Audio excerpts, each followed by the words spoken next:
Welcome to Secret Historian, where forgotten kings, lost empires, and hidden histories are retold to help you relax and drift into peaceful sleep. Its streets were filled with the smell of corruption and incense, and it shimmered with gold. And Rodrigo Borgia, now Pope Alexander V, looked out over his territory in the center of the Vatican like a predator. He wore the papal tiara with pleasure, despite the fact that it was a heavy burden. He had been plotting, bribing, and clawing his way to the throne of St. Peter for years, and the Holy See was finally his. Although they weren't born nobility, the Borgias were naturally vicious. A web of ties forged with Spanish riches and hushed promises had propelled Rodrigo's ascent. Cardinals who disagreed with him either saw their lives cut short or saw their influence decline. Once a stronghold of devotion, the papal court had devolved into a haven of vice, where courtesan favors and games of chance were used to win and lose fortunes. Rodrigo's daughter Lucrea, a picture of porcelain beauty and golden hair, was in the middle of it all. She was already a prize in her father's ambitious plans at the age of 16. The glittering halls of the Vatican reverberated with her laughter, but beneath her grin was the keen intellect of a participant in a game she had not selected. Her brother Cesare, a young cardinal with wolf-cold eyes and aspirations that surpassed even his father's, loomed next to her. It was almost instantly followed by whispering. The Borgias offered plenty of fodder for the scandal that was the lifeblood of Rome. Openly, Rodrigo's mistresses paraded. They reared their bastard offspring. Inside the Vatican, with every enemy that disappeared in the night, Cesari's reputation for violence grew, and Lucrea, the innocent and sweet Lucrezia, was caught in the crossfire of gossip and implication. Although everyone in the papal court knew their lines, the script was written in blood. The city erupted outside the walls of the Vatican. In the dark, the folks spoke of poison in the wine of daggers. With their venom-soaked pamphlets and wide sheets, the Schwarzers, the Della Roveris, and Thebergier's adversaries circled like vultures. Corruption had existed in Rome before, but it had never been so blatant or intimate. The roots of a darker mythology so germinated beneath the apostolic palace's frescoed ceilings. Through the darkness, the murmurs slithered. This was what kind of family? What transgressions were concealed behind closed doors? The scene was prepared. The world would never forget the name Borgia, and the players were prepared. The first murmurs were insubstantial and thin like smoke, yet they were unavoidable. They crept into the ink of anonymous pamphlets placed in the piazzas at daybreak, slipped between the mouths of courtiers in the Vatican sanchakers, and twisted through the taverns of Rome. The father's bed is shared by the daughter. The brother's eyes stay on it for too long. The words spread like plague throughout the city, but no one knew who said them first. The foes of the Borgia family merely required controversy and something heinous enough to weaken the families. Hold on, power no evidence. The leaflets, which were crude woodcuts of twisted embraces that were just imprecise enough to escape plain lying but apparent in their aim, were even more heinous than incest. They came overnight. A grotesque caricature depicted Lucretia's flowing hair, Cesar's sharp features, and Rodrigo's jowled face. Worse than that, the writing was rife with innuendo and contorted prayers into profanity. Unhallowed be the name of the Holy Father who is in bed. When Lucretia and her women were strolling in the Vatican gardens, they would go hushed as she walked up to them, their eyes darting away. Behind their hands, even the servants whispered, she wasn't a fool. She was aware of what they had claimed, but admitting it would just strengthen their amours. Ever the wolf, Caesar had a different response. In the middle of the night, he cornered a printer and pressed his knife into the man's throat, naming his client as Sports, a lackey who was paid to spread filth. The following morning, the printer's body was discovered floating in the Tiber with his tongue severed. The damage was done, but the message was obvious. Scandal, once unleashed, could not be so easily sheathed. Rhodo, for his part, waved his ringed hand dismissively.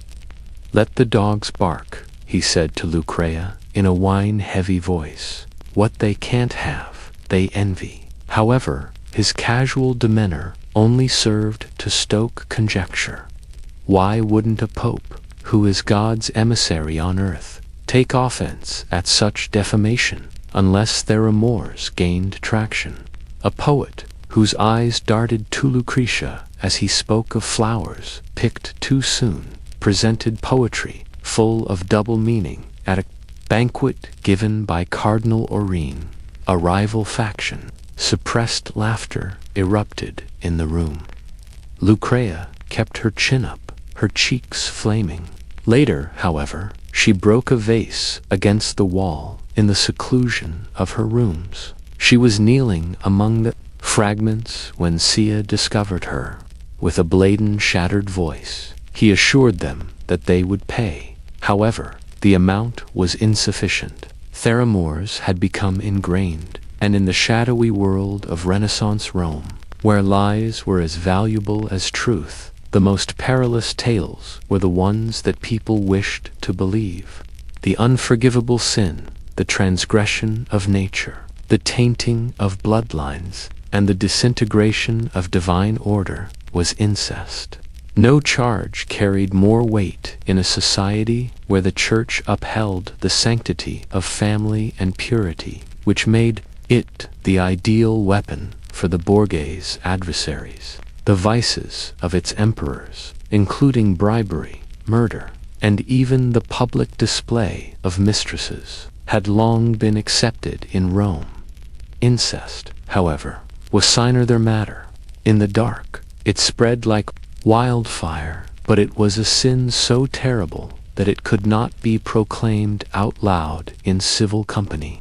In addition to being despised for their Spanish ancestry, ravenous avarice, and blatant nepotism, their amours of incest turned the Borgias from filthy sinners into something even more heinous abominations. The irony was terrible, though. It was not this that the Borgias were guilty of. By using gold chests to purchase the Pope, Rodrigo was able to win over cardinals whose religiosity was shaken by the sight of Spanish currency. With the casual cruelty of a man who thought he was beyond the law, Cesare had ordered assassinations. Marriages in Lucretia were mediated similarly to trade deals. In her father's never-ending power struggles, her body served as a negotiating chip. Rome was able to comprehend and even anticipate these transgressions. However, they weren't sufficient to ruin the family. In contrast to this Romer, the leaflets became more audacious. One that was hidden beneath a Venetian ambassador's door showed Lucasia as a contempora, her arms intertwined with her brother and father. Another story about a PayPal key that opened more than only the gates of heaven was read aloud in Terrastair's bars. Only the seed of suspicion, nourished by the public's thirst for scandal, was sufficient evidence for the Borgia's detractors. The teachings of the Church themselves fueled thief-fires, discourses about the consequences of defiling sacred bonds, the sins of Sodom and morals. They were all perverted into vague denunciations of the Borgias. A preacher from Florence described, a home where the snake builds its nest in the marriage bed, his voice quivering with righteous rage. He didn't mention names. He didn't have to.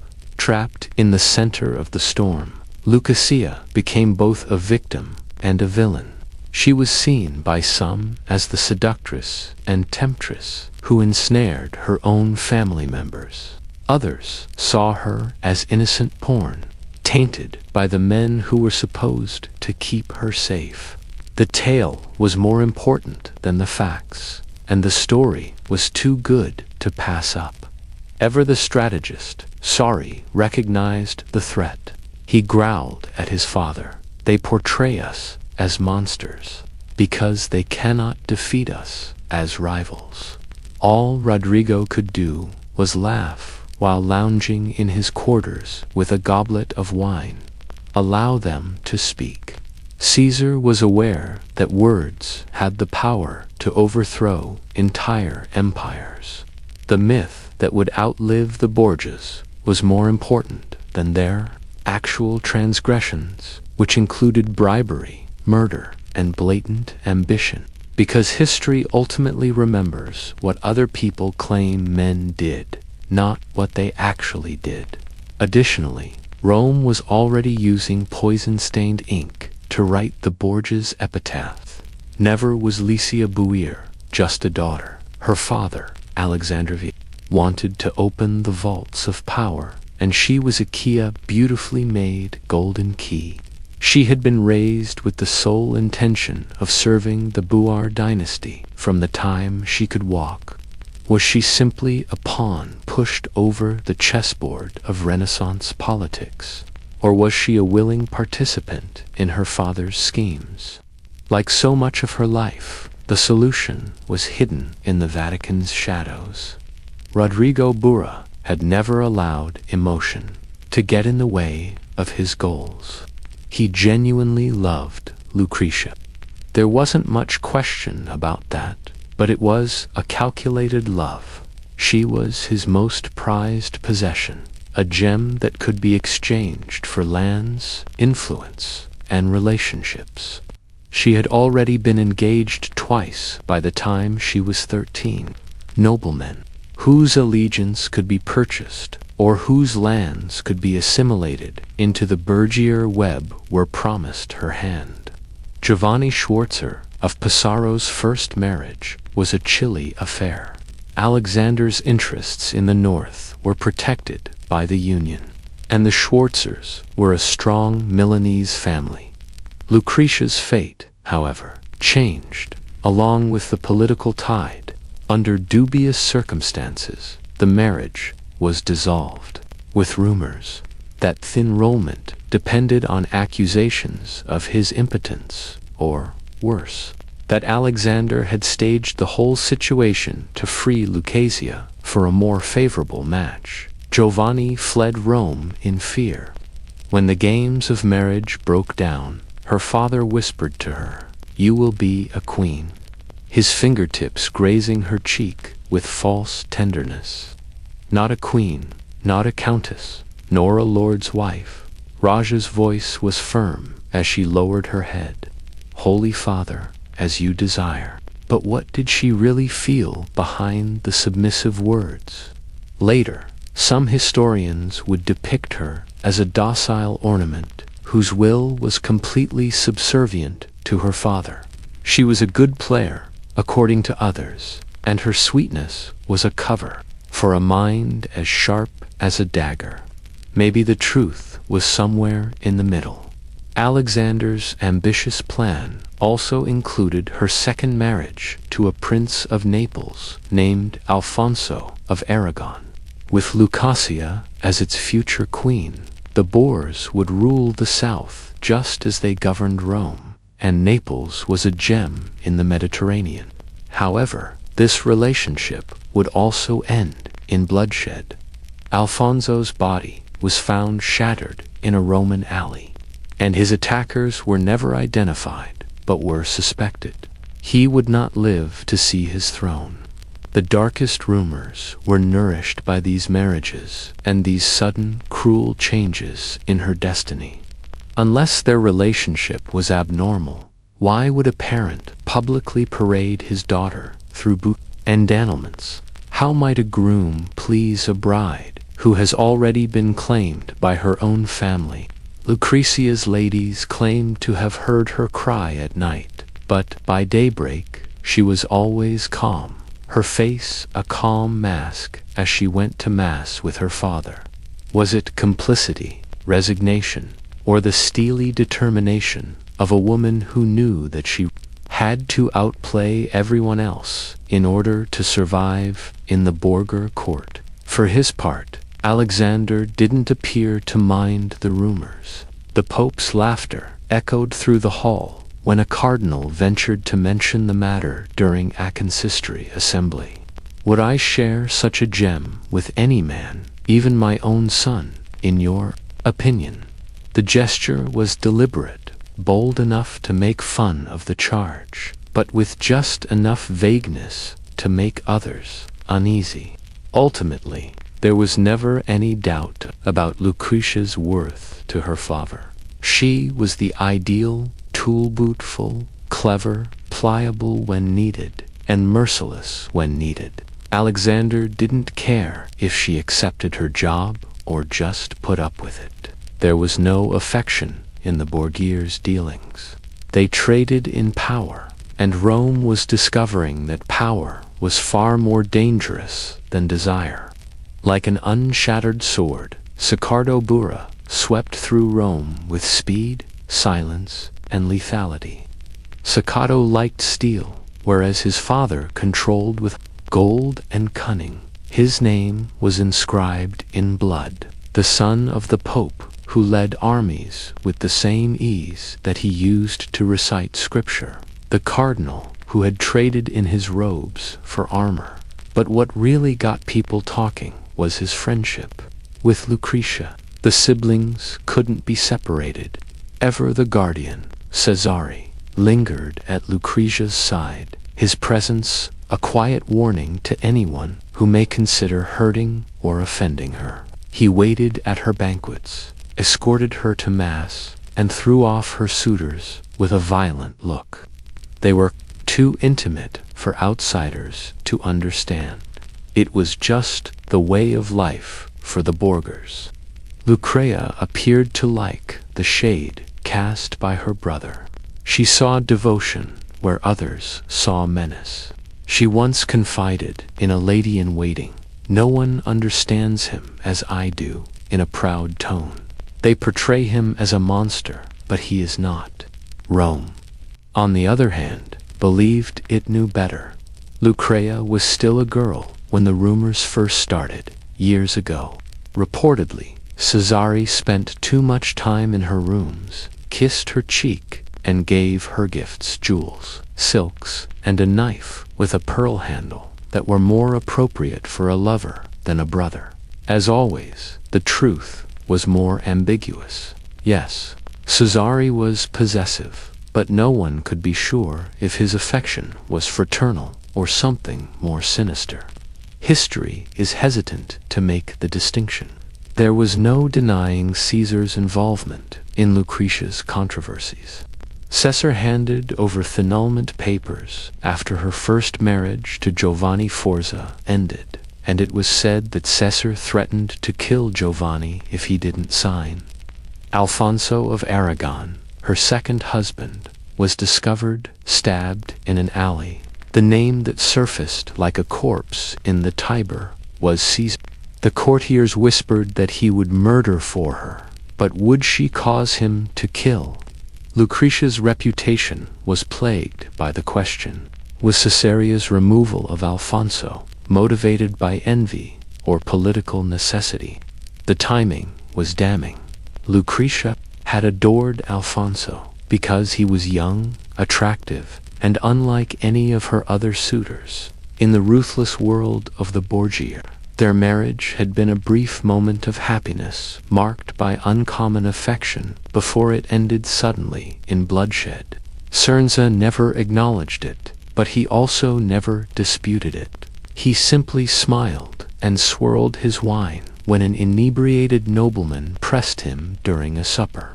A guy does not deserve to keep what is rightfully his. That evening, the nobleman remained silent. Lucrea's sorrow was openly expressed, and her tears were sincere. But in a matter of weeks, she was back at her father's side, her face a mask of calm, her mourning clothes swapped out for silks. She had forgiven Cesare, according to some. Rumor had it that she had known all along. In the aftermath, the siblings' friendship only grew stronger. To preserve the Borgia's legacy in the north, Caesar, ever the strategist, made sure Lucretia's next marriage would be to Alfonsotus, Duke of Ferrara, a man of his choosing. Lucrea, who has always been a lovely daughter, agreed. Rome, however, never forgot. Because of Lucia's mysterious silence and Caesar's reputation for brutality, the rumors continued to grow. Were they co-conspirators? Had their relationship veered beyond devotion into something unimaginable? Like much of the Borgia's life, the truth was hidden beneath layers of poison, misinformation, and power. However, one thing was for sure. Lucretia was imprisoned and shielded in Cesare Borgia's shadow, a queen on a chessboard, with blood controlling every move. And the one thing that never washed clean was blood, as the Borgias knew better than anyone. Candles dripped wax onto silver platters, creating long, flickering shadows on the frescoed walls, as the dining hall glistened like a golden cage. With a jeweled glass to his lips, Pope Alexander VIII sat at the head of the table and laughed loudly. The most powerful men in Rome feasted about him, cardinals in their red silks, and nobles flashing their jewelry, and none of them realized they were participating in a fatal game. Not everyone who ate at the Borgia table would survive. With practiced elegance, Leia oversaw the feast while wearing emerald velvet, her lips curled into a smile that never made it to her eyes, and her fingers touched the stem of her wineglass. Cesare slept like a cat next to her, his eyes darting across the room. The aroma of spiced wine, roasted meats, and something else, something real underneath the perfume filled the air. Cardinal Orsini was the first to stumble. His face, which was already red from the liquor, became pale. His breath came in rough gasps as he gripped his stomach. He murmured, I feel unwell." But the laughter drowned out what he had to say. His body was convulsing by the time it touched the floor. The servants were already approaching, not to offer assistance, but to gently yank him away. The music continued. Others started to wobble, one by one. In his plate, a young lord, wretched, a bishop's eyes bulged as he grasped at his throat. The poison took effect quickly. In the bread, wine, and sugared fruits, there is a quiet killer. Some claimed it was the Borgias' hallmark drink, Conarella, a mixture so fine-tuned it left only corpses behind. Licia observed everything with a calm expression. Cher's breath warmed her ear as he drew in close. She didn't recoil. "They should not have crossed us," he whispered. She sipped her wine. "No, they weren't supposed to. 6 men were killed by daybreak. According to the official narrative, it was a terrible accident caused by poor shellfish. Rome, however, was wiser. The rumors caught on like wildfire. As their visitors choked on their final breaths, the Borgias feasted on their foes, who had been purged in full view. This feast was not the first of its kind, nor will it be the final one. The family's horrible reputation was strengthened by these poisoned feasts, which turned into a legend. Who would murder someone in the name of hospitality? What sort of daughter sat quietly at her table while men perished? The solution was straightforward. Other folks were not like the Borgias. They had their own set of rules. To those who forgot, sorrow be to them. Alexander smiled amiably as he raised his glass again. As the bodies were taken away, he toasted to health, and the survivors drank shakily.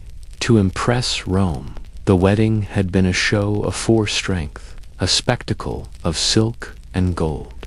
Giovanni Forza, Lord of Pizarro, had Lucrezia, who was only 13 years old, standing before the altar in a Venetian lace gown, with her little hands clasped in his. The groom, who was twice her age, had grinned with the assurance of a man who was fortunate.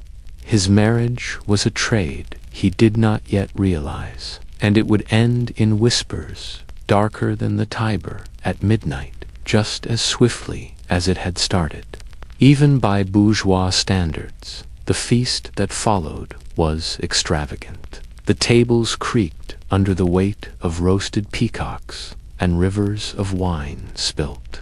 In hideous beauty, their feathers were reattached. Men looked at Lucretia like a trophy and offered her toasts. Her countenance a mask of studied calm. Her brother and father gazed across the hall, their faces unreadable.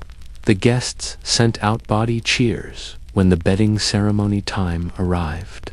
In order to ensure the legitimacy of the marriage, tradition required that the bride be taken to the chamber where it would be consummated in front of witnesses. However, Alexander held up a hand as the mob rushed forward. He yelled, "Enough," in a voice that broke through the cacophony.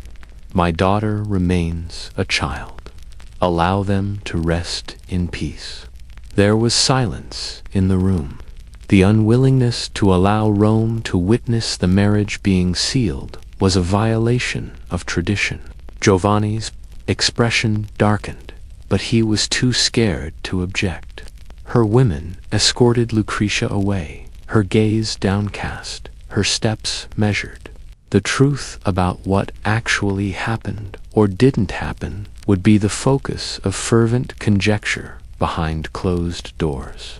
Later on, Giovanni would assert that the marriage had been consummated, despite Lucretia's insistence that it wasn't throughout. Annulment processes. Annulment itself was a masterwork of Borgia guile. Giovanni was humiliated by having to sign a certificate attesting to his own impotence when Alexander/who had to break up relations with the Schwarzers due to Milan's political winds shifting, declared the marriage null and void on the grounds. Often, no man would voluntarily acknowledge such a thing. After escaping Rome, Giovanni snarled to his allies, "They put me in danger. A dagger was pressed to my throat by the son of the Pope himself." The rumors spread. Had the consummation of the marriage been thwarted by something considerably more sinister, or had Giovanni been impotent, as the Borgias claimed? Through the streets, whispers slithered. Had either Lucrezia's brother or father stepped in? Had she been spared for sinister reasons? The official position of the Vatican was uncompromising. Lucretia was free to remarry for the benefit of the Church, since the first marriage was deemed void. Rome, however, was not so readily persuaded. The anger of political scheming, or worse, of secrets that are too disgusting to mention. For her part, Lucrezia remained silent. Her sudden piety raised eyebrows, and she withdrew to the monastery of Sinisto. Was it sadness, embarrassment, or a calculated move to let the scandal subside before she could play a part in her father's future plans? Deprived of his bride, Giovanni's pride would lash out against the Borgias for years, his rage feeding the gossip. He wrote to a fellow noble, "They are monsters. Unless he has other plans for her. What sort of parent would deny his daughter a marriage on such grounds? The query remained unresolved. The first wedding night wasn't a beginning for Lucia. Rather, it was a prelude, a taste of the intrigues and betrayals that would shape her life. For Rome, it was evidence that even love might be used as a weapon in the House of Borgia. The Vatican's opulent halls were a world away from the convent of San Isto. The smell of moist paper and incense took the place of the perfumed luxury of the papal court, and its tall stone walls muffled the din of Rome. Rodrigo Borgia found sanctuary here, or the appearance of it. She had arrived quickly and unexpectedly, wearing plain wool clothing, and with her golden hair covered by a veil. Like a phantom, she had slid through the gates of the convent. She had been greeted with cautious regard by Theobis, a severe woman with flint-like eyes. Whether a saint or a sinner, this was the daughter of the Pope. Theobis was afraid to speculate. Even here, the murmurs followed her. Behind the cloistered walls of the convent, the sisters discussed the scandal that had brought Crasia into their midst in whispers. She was a child bride who was abandoned by her family and rejected by her husband. Others gave her suspicious looks. Unless she had a secret too big for the world to handle, why would a girl of her status turn to such austerity? Like a weed, the rumor spread. Lucretia had a baby. It was circulated by novices who snuck glances at her waist and carried on their lips through the convent's hallways. Did that brief, contentious marriage result in the conception of Giovanni Schwartz's? Or was it something more sinister, a sin offspring with roots too repugnant to mention? She was already portrayed in the pamphlets that were going around Rome as a seductress and a daughter who slept in her father's bed. Her abrupt retreat now only served to fan the flames. The madman remained silent. She lowered her head and gripped her rosary tightly as she went to Mass. For hours, she knelt in the chapel, silently praying while her lips moved. However, when the bells rang, the nuns saw that her breath caught and her hands occasionally trembled. Once hidden and unexpected, Caesar arrived. As he strode into the courtyard, his boots strewing gravel, Theobis almost passed out. With their faces shut, he and Lucrezia conversed in low, eager voices next to the herb garden. His face was thunderous as he walked away. A doctor, a reclusive man with no connections to the Vatican, showed there the following morning. Behind shut doors, he studied. Despite pressing their ears on the wood, the nuns were unable to hear anything. His face was unreadable when he came out. Whatever the reality was, it was still concealed. Rome's rumors, however, didn't require evidence. The narrative developed on its own. To conceal her embarrassment, Lucia, the poisoned flower, had been banished. According to some, she secretly had a baby who was taken to the country.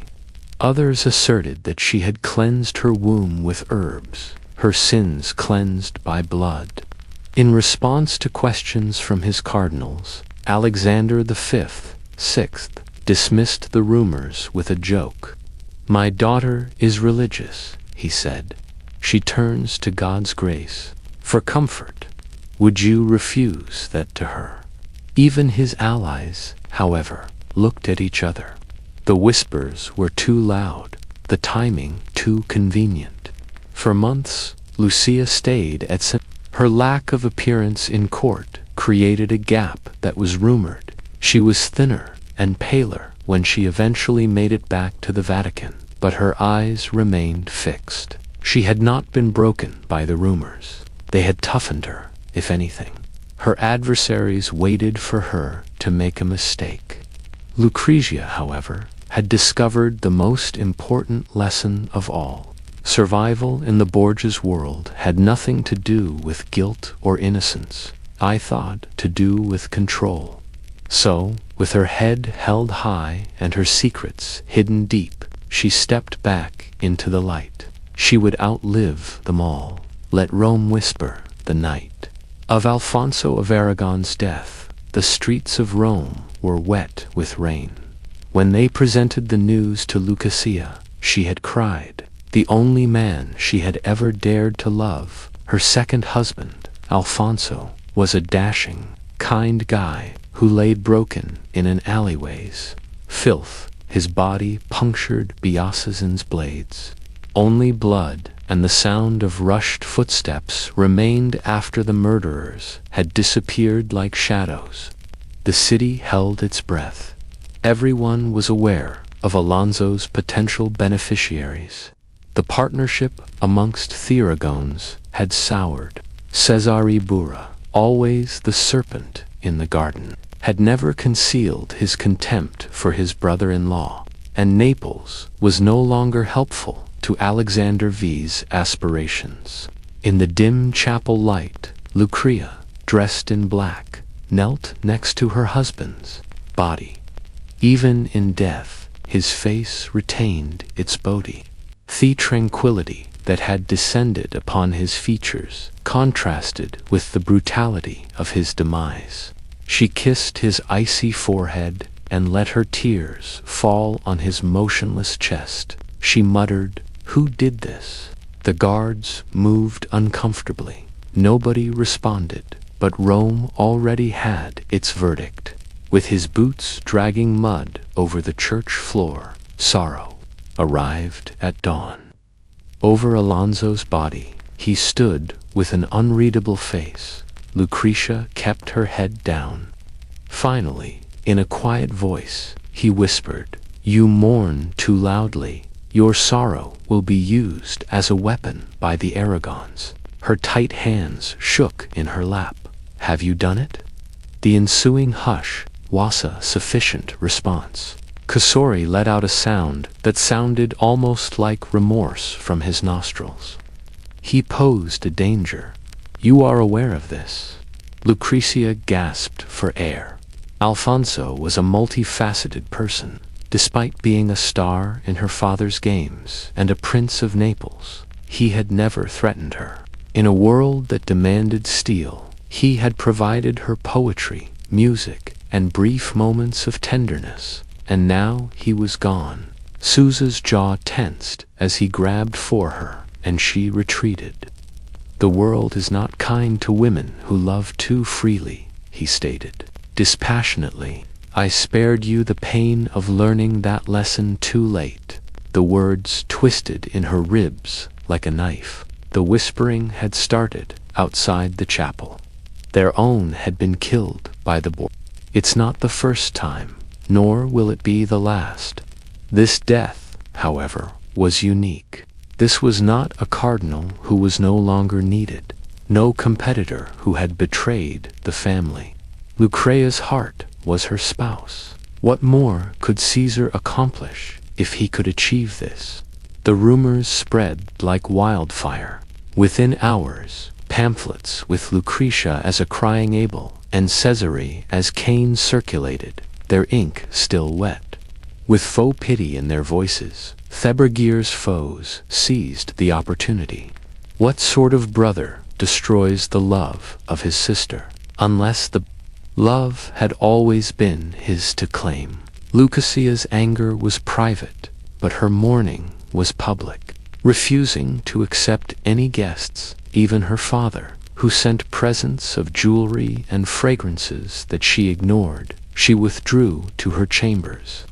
Rome would never allow the lovely daughter to forget that she had been betrayed for the first time in her life. The linchpin of the Borgia mythos was Alonso's murder, which demonstrated that no one was safe from their betrayal, not even family. Once written off as slander, the rumors of incest now carried a frightening burden. For what other reason would Caesare destroy a competitor for Lucretia's love? If not, why would a pope permit his son to kill the husband of his daughter? Real or imagined, the responses presented a picture that was too horrific to ignore. Ever-practical Sassa seems unconcerned by the commotion. He grinned and handed a glass of wine to a Spanish diplomat who ventured to question him. Lightly, accidents happen, he said. The diplomat turned down the drink. In contrast, Lucretia turned into a ghost in her own palace. Her ladies claimed to have heard her cry at night, but during the day she was a statue, stunning, impervious to touch, her feelings hidden away from view. She didn't say anything but once. She turned to her brother during a private mass for Alfonso's soul, her voice hardly audible. "I lost him to you." Cesare's eyes remained fixed. "I kept you safe." The sound of her laughter was like glass breaking. "No, all you did was validate their claims about us." She then left, leaving him standing in the candlelight, the mastermind behind his own doom. The Borgia's fate had been sealed by Alfonso's blood. From that night on, the world would perceive them as something much worse, a family that ate its own, rather than merely as corrupt and vicious. And the most difficult lesson of all had been learnt by Laia, the eternal porn. Even love was a death sentence in the house of Bor. Long after Vespers, the rustle of silk and the aroma of perfume filled the Vatican's hallways. God's chosen earthly representative, Pope Alexander V, was clad in holy vestments during the day. But at night the coverings fell away, exposing a man with worldly desires, where hymns should have showered. His mistress's laughter reverberated as they glided around the apostolic mansion like shadows. The most notorious was when Julia, dubbed La Bella because of the golden hair that fell down her back. The Pope recognized her as his concubine at the age of 16, and even cynical cardinals recoiled at the blasphemy of her image being depicted as the Virgin Mary in Vatican frescoes. Then came Vanessa de Catana, the mother of his 4 oldest children, whose influence persisted like smoke long after their romance ended, and other brief figures in the papal bed, whose names were seldom mentioned in history.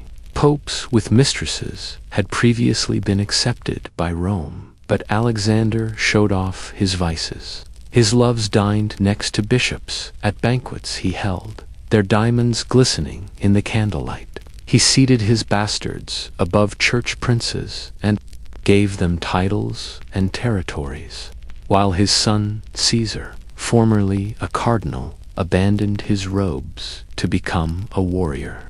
His daughter, Lucretia, born of Vanessa, was prepared for dynastic weddings. It was amazing how hypocritical they were.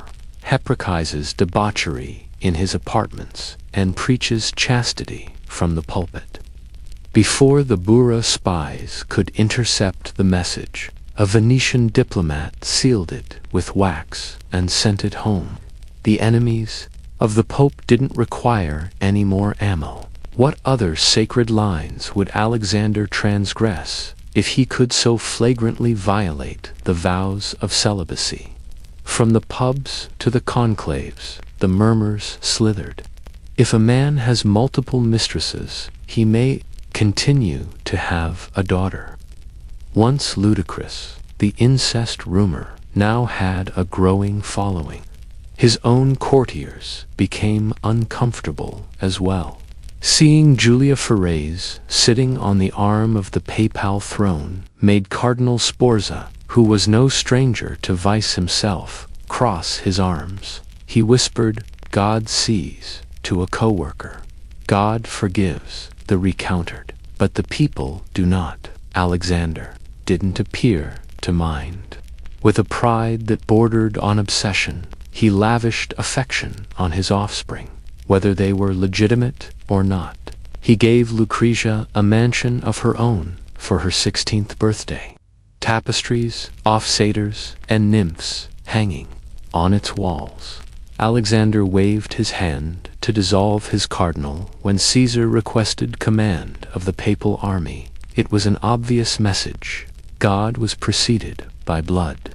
For their part, the mistresses were shrewd in their duties. Ever the survivor, Julia demanded Lucrea's favor by tying the girl to her with presents and whispered assurances. Despite this, Venazia continued to be a force in Rome's underworld, with her brothel and inn teeming with secrets. They were aware of their value to Alexander and the consequences of losing favor. Lucrezia, however, was the one who had to pay the most. The rumors about her gained credibility each time her father displayed a new lover, kissed Julia's hand in public, or left his fingers on a serving girl's waist for too long. What were the remaining bounds if the Pope was shameless?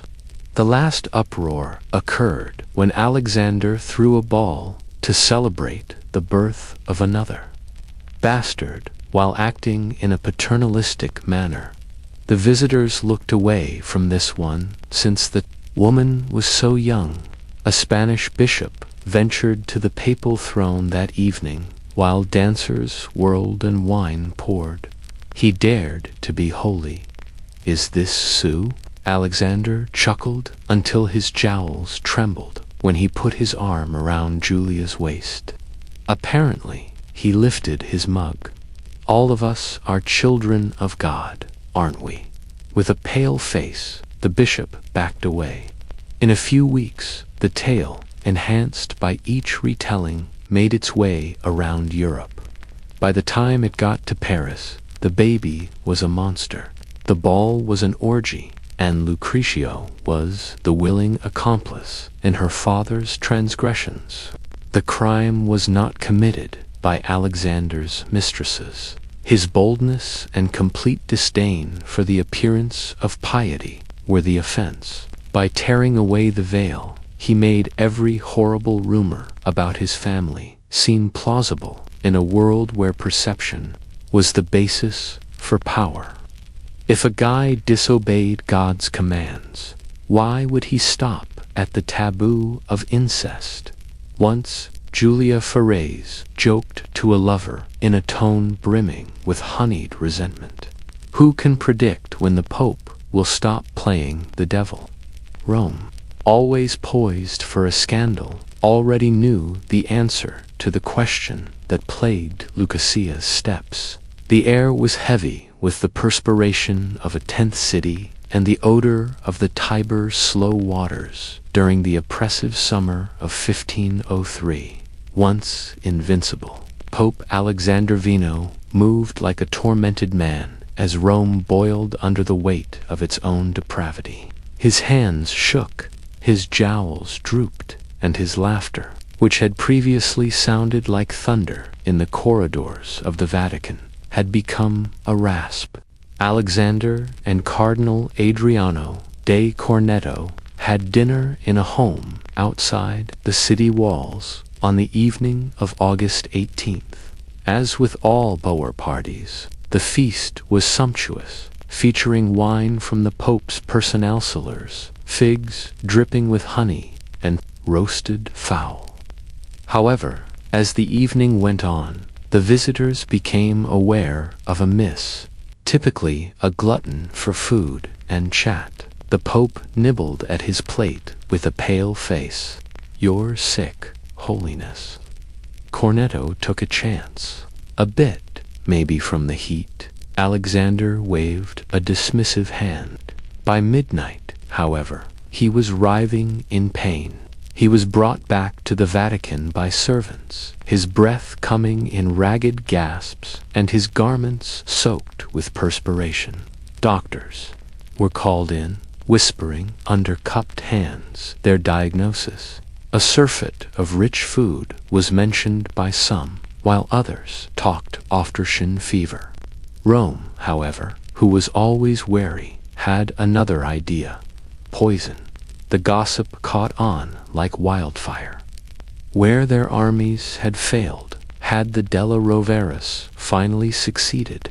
Had God himself meted out divine vengeance to a man who had disobeyed every sacred commandment? Or, more chillingly, had the Schwarzers, still fuming over Lucretius and marriage, put venom into the papal wine?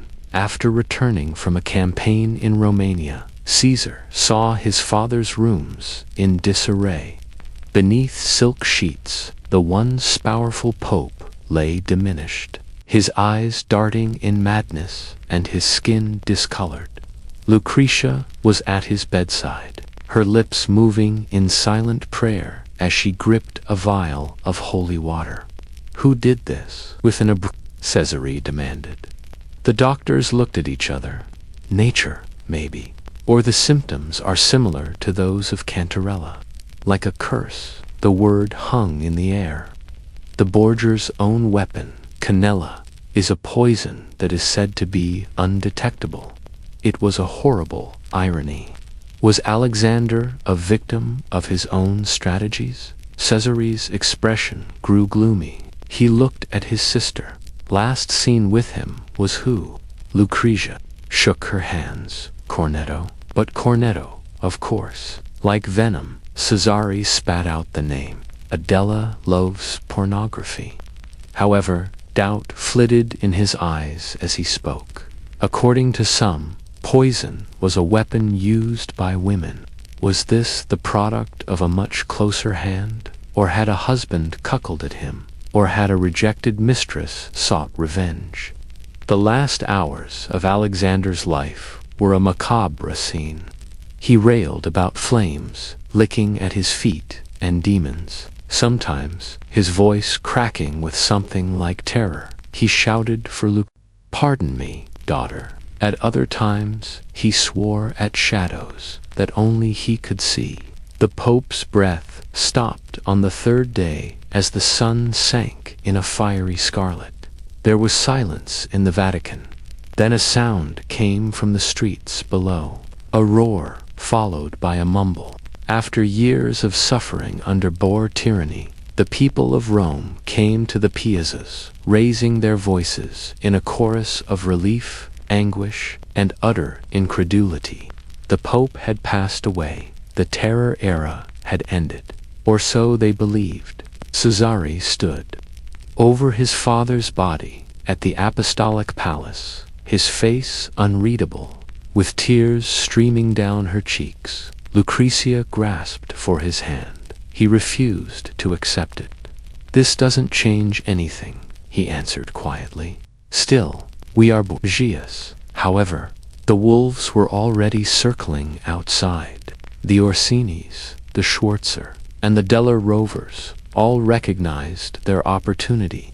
The Borgias' power was in jeopardy, along with the empty papal throne.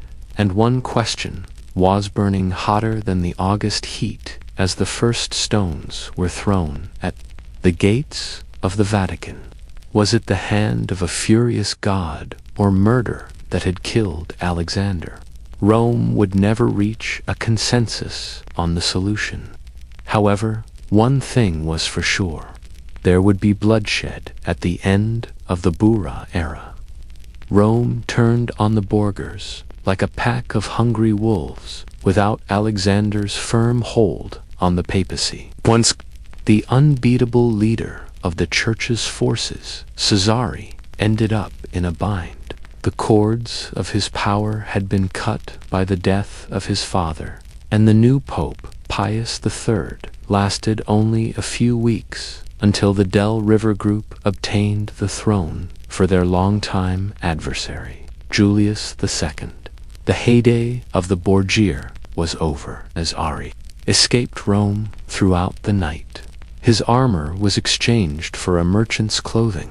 His notorious swagger was reduced to a fugitive's hasty movements, but his name was too much to bear, even in exile. Cesare's fate was no longer his own. after he was taken prisoner in Naples by Gonzalo de Quor, the Spanish general who had previously been his ally. Lucretia, who had recreated her life as the Duchess of Ferrara, received the news.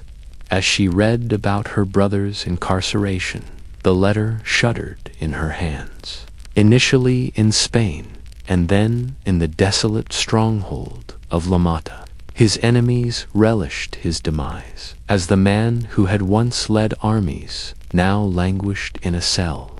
According to her informant, he won't survive the winter. The monarch of Spain is not fond of traitors.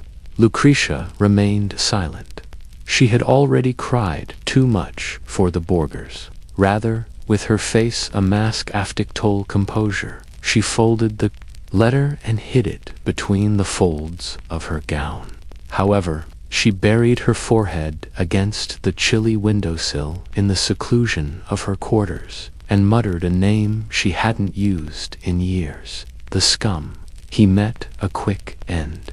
Less than 4 years after their father's passing, in 1507, Caesar Borgia was killed in a battle at Navarre by the spear of an unidentified soldier rather than by a rival commander. His body was abandoned to the crows after the man who had previously terrorized Italy fell ignobly. Lucretia ordered a mass for Ferrara's soul when she heard about it. Her face was concealed by her black veil as she knelt in the church, her lips moving in silent prayer. Was she grieving for the brother who had loved her too much, the courtiers murmured, or the beast that had wreaked such havoc? Maybe both. Cesar's passing was the ultimate break with Lucrea's history. The final living link to the Borg name was severed with his departure. She was free to be herself, if that were possible. No longer the sister of the warlord, or the daughter of the Pope. Even the Lucretia, Duchess of Ferrara, had survived the stories. The wounds were still there. She occasionally dreamed in the still hours of the night of Rome, of poisoned feasts and glittering palaces, of a father's cunning smile and a brother's possessive hold. The sound of their voices would still linger in her ears when she would wake up, gasping, her fingers gripping the covers. But she was always calm by daylight. The hardest lesson of all had been learnt by her. Avoiding the past was not the goal of survival.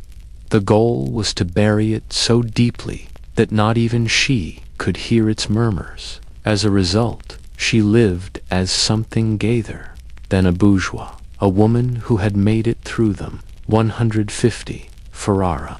Thetical palace loomed like a light-hand marble fortification. Orange blooms and the sound of water fill its grounds. Lucrea Borgia, now Lucrea d'Este, was a woman reborn who traveled the bright halls away from the poisoned intrigues of Rome. She had been saved by her third marriage. Alfonso, Duke of Ferrara, was neither a pornographer like Giovanni Sforza, nor a lovesick poet like her doomed Alfonso of Aragon. Pragmatic and unfazed by the rumors that followed his bride, he was a monarch in his own right. His eyes had been evaluating, not learning, when he had first encountered Lucretia. Lucretia had sworn allegiance, since he had told her bluntly, "I don't care much for gossip, only for loyalty." Even she was shocked at how enthusiastically she put herself into her new role. She was no longer the passive decoration of the Vatican. Instead, she became the lifeblood of Ferrara, the patroness of poets, the guardian of the arts, and the mother of her expanding family of offspring. After first being suspicious of the notorious Borgia daughter, the people began to hear stories about her generosity, including how she helped the hungry during a famine, and how she spent hours kneeling in the cathedral, showing her true dedication. However, redemption was never that easy. Like a shadow, The past held her. Guests continued to whisper behind their masks when she threw masquerade parties. Did she contaminate her opponents? Was her brother slept with merchants, sneaked the booklets into Ferrara, where their ink stained her new life with misdeeds from the past? Despite their apparent devotion, even her ladies would recoil when she reached for their hands. Her husband joined her one evening, his boots crunching on the gravel as she strolled through the palace gardens, holding her youngest boy. Without introducing himself, Alfonso added in a quiet voice, "They still talk." Lucasia didn't act as though she didn't understand. They will constantly do so. Are you bothered by it? She gazed down at her son, whose face was naive to the harsh realities of the world. She let out a breath as she saw a petal fall from a rose in blossom. I know who I am, so let them whisper. With an inscrutable look, Alfonso examined her. You are the mother of my heirs, and my bride. That's all that counts. Lucrezia, however, was wiser. It was not so simple to drop the Borgia name. She was still haunted by Caesar's spirit. A cruel end for a cruel man. The news of his death had arrived like a thunderclap. She had lit candles in a little chapel to mourn him in privacy so that no one could see her weeping. The last living reminder of the girl she had been was gone, along with the brother who had loved and betrayed her and who had influenced her fate just as much as her father had. However, she was discovered by the rumors even in Ferrara. The crowd's gaze shifted to the palace as a traveling friar delivered a sermon in the piazza of the Scarlet Woman whose misdeeds would never be forgiven. After the harm was done, Alfonso had the man expelled. Laya's biggest struggle was for memory, not for power. Although she was unable to change the past, she could influence the future.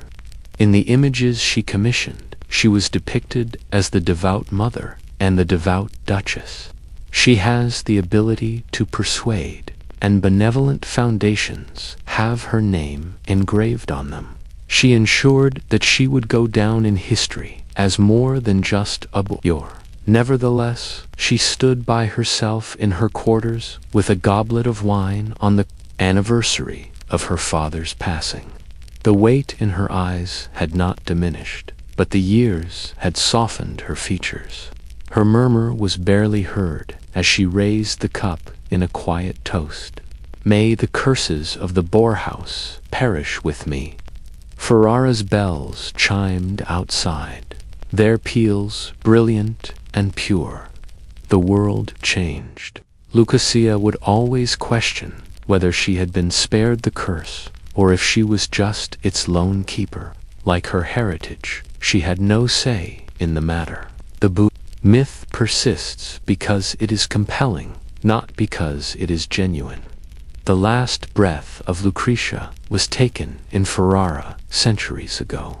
The rumors have persisted even after Caesar's blood saturated Navarra's soil and Alexander VI's body was interred in a tomb that his foes would later ruin. No amount of historical analysis can erase the specter of incest, poison, and unimaginable sins that hangs over their name. Why? The nature of power and the narratives we use to explain it hold the key to the solution.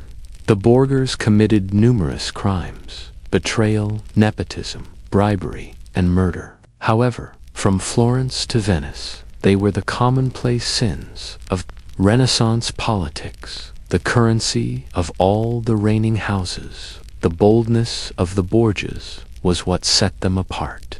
In a time when hypocrisy was expected, they showed off their transgressions. Alexander VI sat his illegitimate offspring next to princes, kept mistresses in the open, and transformed the Vatican into an extravagant theater. With ambition as bare as his blade, Sesra traded in his cardinal vestments for a conqueror's armor. Lucrezia, the stunning and mysterious Lucrea, played the game with such elegance that it seemed even more damning that she had participated. Their actual offenses were already heinous. However, myth is frequently more satisfying than truth. The incest rumor persisted because it was the ideal kind of slander, improvable, memorable, and completely damaging. The concept of a pope sleeping with his own daughter was the height of hypocrisy in a world where the pervert church practiced corruption while preaching righteousness. It boiled down Thebergier's intricate schemes to something primordial, something that eluded logic and stuck like a barb in the communal psyche. And maybe people wanted to believe that, on some level. The Borgias stood for the most sinister dreams of unbridled power. They were the creatures that lurked behind the Renaissance's opulent exterior, evidence that even selected gods could be disguised devils. Their legend was both a wicked joy and a warning. It was commonplace to portray them as sinners. It was unforgettable to depict them as abominations. Specifically, the crazier became a canvas for all of her ages, fascinations, and fears. Was she a bad guy or a victim, a player or a pawn? As usual, the myth was clearer than the fact. She was a woman trying to make sense of a world that gave her no decent options. The guys in charge of her destiny limited her agency. But Lucretia's intricacy was too complicated for such a tidy classification. And history prefers its women to be either saints or underscore. The story of Buya speaks more about us than it does about them. It reflects our desire for tales that validate our deepest concerns, that beauty conceals immorality, that power corrupts completely, and that the institutions we depend on are just as corrupt as their leaders. These facts were not created by the Borgias. All they did was imbued them with a that guaranteed their notoriety. Thus, the falsehoods outlast the truth. Today's history books are the pamphlets of Renaissance Rome. Their poison did not dull, but their ink did. We continue to discuss Caesare's heinous appetites, Alexander's immoral lusts, and Lucretia's reported transgressions. We act in this way because it is in some ways less rewarding to believe that they were only human, fallible, and cruel in everyday ways. The myths we won't let die are ultimately the Borgias' genuine legacy, not the crimes they perpetrated. And that might have been their biggest transgression. Thank you for joining Secret Historian on this extraordinary journey into the warnings left behind by those who vanished. If you believe the past still holds wisdom, if you know deep down that history was never a sleepily waiting,